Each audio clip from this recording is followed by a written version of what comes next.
What's up, Space Monkeys? Welcome to Political Fight Club. This episode is going to be a little bit about something I touched on earlier, and I read an awesome article, hilarious article by Lee Camp this morning on how we could reduce our prison population. I talked about in a different episode earlier how the private prison industry is uniquely kind of racist, and it definitely works more against people of color than it does white people. And now I'm going to talk about how it would be super easy to just go at the private prison industry and release a lot of these people that are non-violent drug offenders or juvenile delinquents or immigrants or whatever. And I'm going to break down the numbers for you here, and I highly recommend you follow Lee Camp on Twitter and subscribe to him on anything that he does, and his articles are hilarious. If you guys don't know about him, he's also a comedian, so everything he writes is, you'll laugh like 10 times while you're reading it. So I'm going to talk to you about the total numbers, and then I'm going to break down what we can get it down to by simply having like common sense prison reform. So the total numbers of incarcerated in America is 2.3 million. Remember, guys, we have 4% of the world's population and over a quarter of the world's incarcerated. So, land of the free, home of the brave, bullshit. We're the most incarcerated country on the planet by far. By far. So, let's break down those numbers and how we can get it down to about 700,000. And that would be more or less like a normal number for the size of our population, and we would still be probably the most incarcerated country in the world.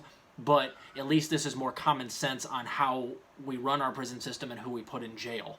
So the first things first, 470,000 people that are being held in local jails have not been convicted of anything. They're just being held, and I mean, whatever happened to innocent until proven guilty.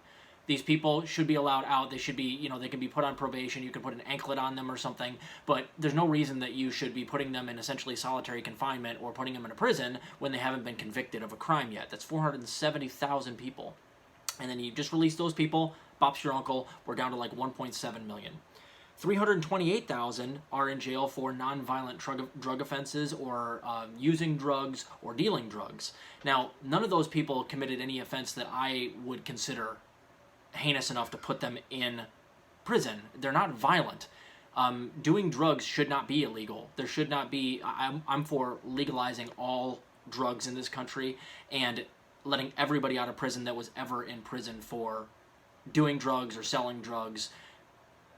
Those people need rehab if they're a drug abuser.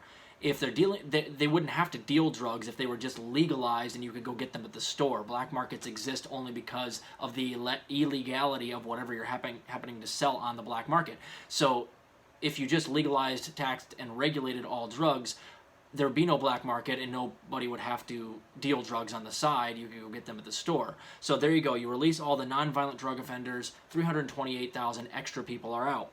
446,000 people are in jail for burglary, robbery, and theft. Do I think those people should be in jail? Probably. But here's what I would ask for. If we're going to put people in jail for stealing from others, why is it that we only put the people that do like petty burglary or petty theft, that rob a liquor store or something like that, in jail? Why not all the Wall Streeters? Why not all those fucking bankers who keep stealing all of our money and crashing the economy?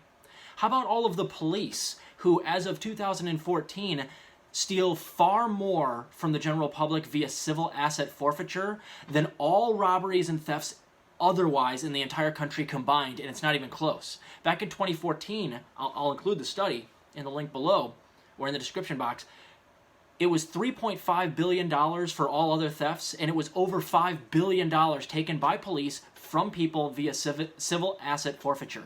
Now, what civil asset forfeiture is when the police can take something from you before you've been convicted because they think you might use it to commit a crime. Like, people, before they've even been convicted of a crime, a lot of their stuff gets taken from them via civil asset forfeiture. Their cars, their stuff in their house, whatever. The cops can basically indiscriminately take what they want from you, and they do. And I think it was the FBI, and let me see who else was talking about this, or who actually, let's see here. The Institute for Justice, the Treasury and Justice Departments deposited more than $5 billion into their respective asset forfeiture funds. That same year, the FBI reported that burglary and theft losses topped out at $3.5 billion.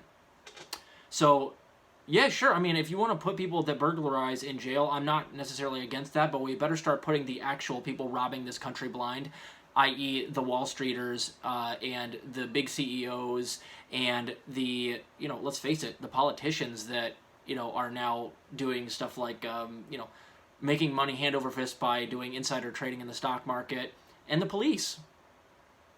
Let's just be consistent is all I'm asking. Or if you don't want those people to go to jail, then we can't put other people in jail for doing essentially the exact same thing. And what I would argue is that the Wall Streeters are far worse. Same thing with the police, because they're stealing out of greed and malice. Whereas a lot of the people that commit petty, like theft or burglary, they're put in a position where they have no other choice but to rob the liquor store down the street because of socioeconomic issues imposed upon their area of the world by our government. These areas that don't have good access to employment or education end up having a lot of these criminal activities like theft and burglary happening because people don't have another choice. They need to put food on the table somehow, and since there's no good jobs that would give them enough money to support their family, they turn to crime because of that. So you fix the underlying socioeconomic issues, and then you wouldn't have to worry about petty theft and petty burglary anymore. So in my opinion, stop putting these people in jail. Just fix the socioeconomic issues that make them turn to these crimes in the first place. Now, why do Wall Street people do it? Is it because they need to put food on the table? No, they do it because they want to make money hand over fist because they're all sociopathic fucktards. Those are the people that should be in jail if we're going to be jailing people for stealing. They've crashed the economy numerous times since I've been alive and twice since I've been in the workforce. In 2008 and then in 2021. These are the people crashing our economy, and yet we never jail a fucking thing. Never. Never has one of these Wall Street bankers ever ended up in jail. So let's just be consistent is all I'm saying. 44,000 juveniles are held in juvie right now. 6 out of 10 of those are for things like truancy or running away. I would just say, why don't we just stop putting kids in jail? Like, there's other things that we can do to help them, like, community centers, if they need some rehab or some counseling or some help, yeah, but like, why are we putting kids inside detention facilities, especially when most of them, the vast majority of them, are not committing violent crimes? They're just like skipping school, or their parents deem them ungovernable. And again, if we would just fix our society so a lot of these kids don't have to grow up in horrible situations where they're worried about food, or where their parents are always yelling at each other because they don't have enough money, or they just grow up in impoverished areas where they don't have any future, so they turn to crime or to delinquent behavior because they feel like they don't have anything else to do and they don't have any future, then a lot of this shit wouldn't happen. So let's get those people out of there too. 60,000 people are immigrants in detention facilities just for crossing our border. And remember, a lot of these immigrants are only coming into our country because we are so busy destabilizing their country that they can't live there safely. They only migrate here because we're sanctioning the living shit out of their country or destroying their country, in some other ways by bombing them. They don't want to come here because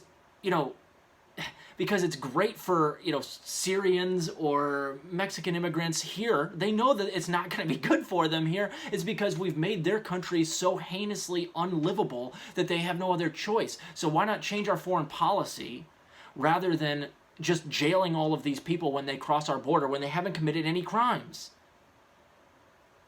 And then lastly here, 266,000 are in jail for what are called public order crimes, which I didn't know what these were, but these are basically crimes that are deemed kind of unaccepted by society, like you're going against social norms, you're being a deviant. And I want to read to you exactly what they said here. He was quoting, it's called, or it's defined as non-conformation to society's ideas on normal societal behavior and morals. And a lot of these are prostitution, paraphernalia busts, or public drunkenness. Okay? So, and then people would say, well, what about if people are having sex in public, or masturbating in public, or doing all these deviant behaviors? Even if that's the case, I think if somebody's masturbating in public or having sex in public, I think we should get them in some sort of addiction program, or get them some mental health help, rather than just being like, oh, dude was masturbating in his front lawn while he was on PCP. let's throw them in jail. That'll teach them a lesson. Like, what's the rationale behind that? Does that ever help? Like, does that ever really help these people? If they're like deviants in some sort of behavior, a lot of times it's because they have mental health issues. So let's get them help instead of putting them behind bars. That doesn't help anybody. In a lot of ways, it's going to make the mental health issues worse because you're putting them in prison for a decade for something that they, some doofus thing that they did. And when Lee Camp talks about this, it's really, really quite hilarious, some of the examples that he uses. Like, some dude is humping a mailbox dressed in a Richard Nixon outfit in the middle of, the public square. That person should probably not be put in prison. Just get them some help so that they don't feel like they have to hump the mailbox in a Richard Nixon outfit. Seems so obvious. So then when you're done with all of that, guys, you only have about 680,000 to 700,000 violent criminals left in prison. And I'm not for abolishing prisons. I don't think we can really do that safely, but I might be able to be convinced in the future. I'll do some more reading on it and listen to any comments that you guys have on it. But like, if we had 700,000 compared to 2.3 million, that would put us on, on pace to be relatively normal in terms of our prison system numbers. So lastly, guys, brings me full circle. Why do we have this enormous amount of people in jail? It's because the private prison industry makes a ton of money via government subsidies to have a lot of people in jail. But to stay open and to get those subsidies, they have to show the government that they are hitting their prisoner quota. That's how this works. If you can't arrest enough people, your business model doesn't work. You don't make enough money if people aren't getting arrested. And predominantly, black and brown people are always who take the brunt of this. 4 out of 5, usually, especially when it comes to petty drug crimes, are arrested and put in jail compared to white people. So how about we just dismantle the private prison industry entirely? But we can start by doing these easy things by just letting all these people out and getting them involved in other community health-related events. You can get them in counseling. Whatever you need to do. What they do in other countries works much better, especially in Scandinavia, with avoiding things like, these drug charges by putting them in counseling and helping them get off their addiction. Or if you give people a living wage or a UBI, you take them out of destitution, then they don't turn to things like petty theft or burglary or anything like that. You change the socioeconomic conditions that lead to these crimes in the first place, and you don't need a prison complex. There's always going to be violent crime, so I don't think we can get rid of it entirely. But maybe I can be convinced otherwise. I haven't read up enough on it, but this is a great article. I'm going to post it below. I highly recommend you guys give it a look and follow Lee Camp. He's hilarious and very astute on things like this. So we can very easily get it down to 650,000 to 700,000 people, inmates, just by simply forgiving these things or figuring out how to not allow these people to end up in the prison system in the first place. So keep fighting the good fight out there, guys. I'll talk to you later.